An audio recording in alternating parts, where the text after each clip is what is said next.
Assalamualaikum warahmatullahi wabarakatuh. Nama saya Wilda Tika Rosyada. Saya dari kelompok 3. Di sini saya akan menjelaskan tentang pubertas. Masa pubertas disebut sebagai masa perubahan dari masa anak-anak menuju dewasa. Ada banyak perubahan, diantaranya seperti fisik, psikis, dan pematangan fungsi organ reproduksi. Masa pubertas dimulai pada umur yang berbeda-beda, umumnya dari umur 10 sampai 12 tahun. Ada juga dimulai dari lebih dari usia tersebut. Umumnya, pubertas pada anak perempuan lebih awal 1 tahun dari anak laki-laki.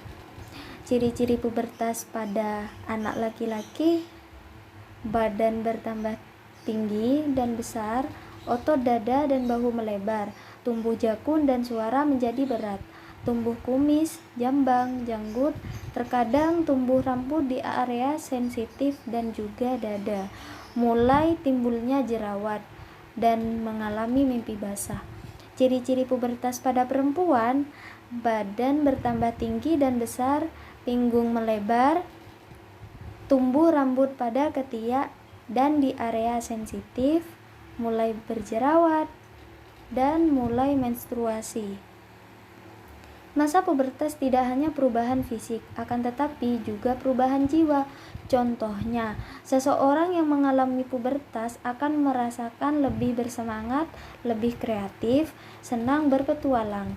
Tidak hanya itu saja, biasanya ada juga perubahan hormon seperti mudah marah, bosan, bahkan tidak peduli atau cuek.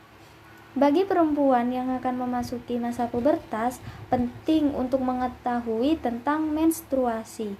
Menstruasi adalah peluruhan lapisan dinding rahim endometrium yang banyak mengandung pembuluh darah. Peristiwa ini terjadi setiap bulan, berlangsung selama 5-7 hari. Bagi laki-laki di masa pubertas akan mengalami mimpi basah. Peristiwa mimpi basah adalah peristiwa keluarnya sperma saat tidur, umumnya bermimpi tentang seks. Jika kamu mimpi basah, itu menandakan alat reproduksi sudah berfungsi seperti orang dewasa. Jika remaja perempuan sudah mengalami menstruasi, akan beresiko besar hamil jika berhubungan seksual. Begitu juga dengan laki-laki yang telah mengalami mimpi basah, akan menyebabkan kehamilan jika berhubungan seksual dengan perempuan. Hanya ini yang bisa saya sampaikan.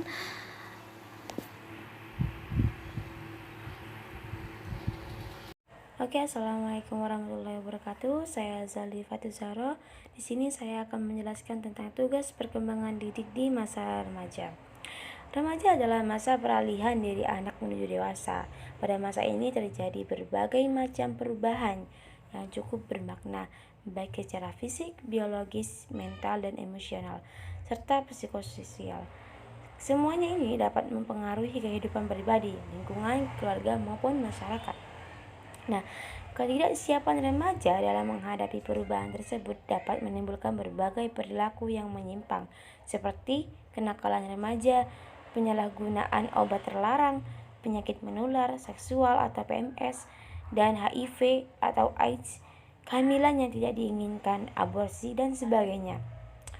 Nah, adapun pengertian remaja menurut para ahli, adapun beberapa definisi dari berbagai para ahli dalam mengenai pengertian remaja yang diantaranya yaitu: menurut Siti Sundari, masa remaja merupakan peralihan dari masa anak dengan masa dewasa yang mengalami perkembangan semua aspek fungsi untuk memasuki masa dewasa.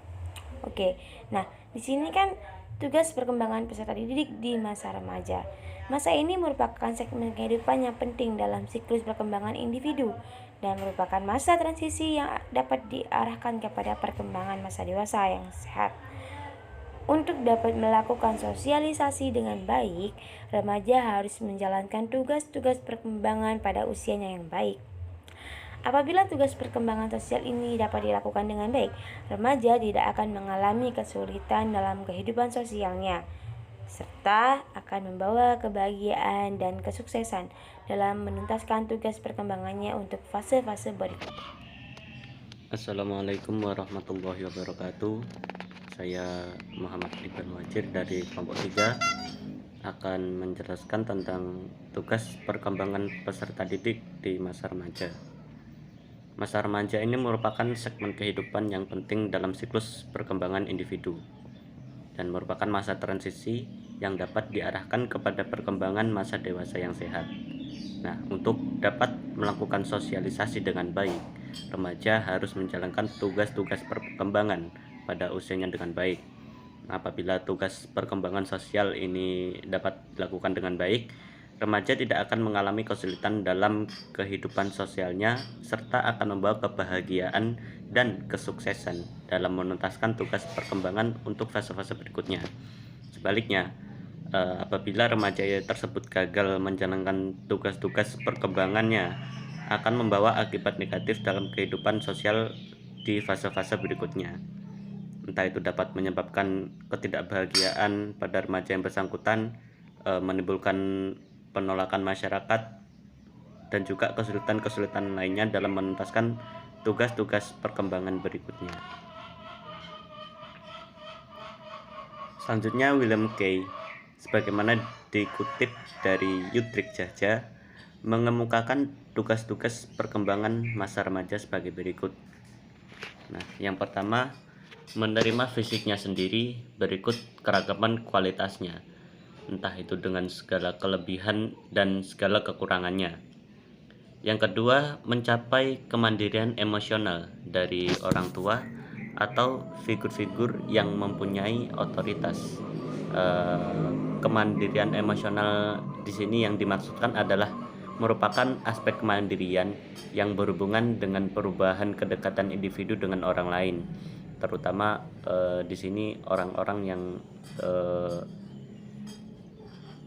mempunyai otoritas seperti orang tua, guru, dan juga yang lainnya.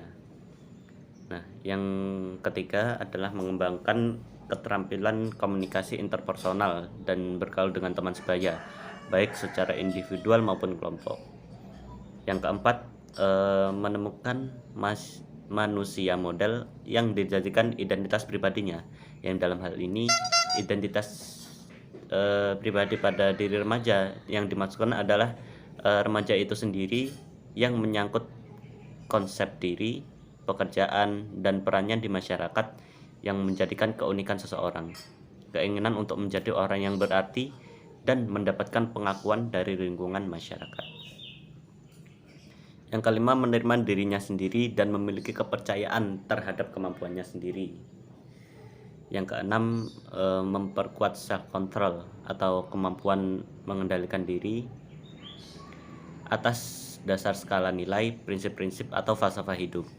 Nah, yang terakhir, mampu meninggalkan reaksi dan penyesuaian diri atau sikap perilaku kekanak-kanakan. Nah, mengingat tugas-tugas perkembangan tersebut yang sangat kompleks dan relatif berat bagi remaja, maka untuk dapat melaksanakan tugas-tugas tersebut dengan baik, remaja masih sangat membutuhkan bimbingan dan pengarahan supaya dapat mengambil langkah yang tepat sesuai dengan kondisinya. Dan di sini peran dari pembimbing atau seorang pendidik ya untuk mengarahkan perkembangan seorang remaja ya, pada masa tersebut. Ya, cukup sekian dan terima kasih. Apabila ada kekurangan, kami mohon maaf yang sebesar-besarnya. Wallahul muwaffiq ila aqwamit thoriq. Wassalamualaikum warahmatullahi wabarakatuh.